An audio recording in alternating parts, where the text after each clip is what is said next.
kayo. Itatali rin yung mga kambing na maliliit. Pinakulan lang muna para sumunod sa kanilang ina. Doon sa danan ito ng tubig, pero walang tubig dito sa walang tanim na mais na sa iba na to guys.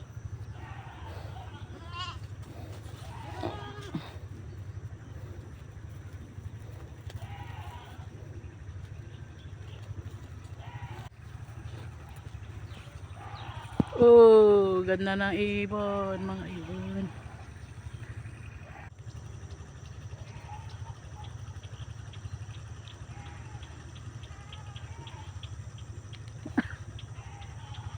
Ayan, nakatali na kayo.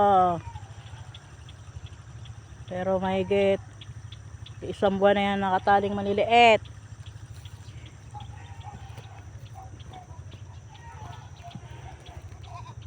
Nakakala nila pinapakawala natin ha. Ayan.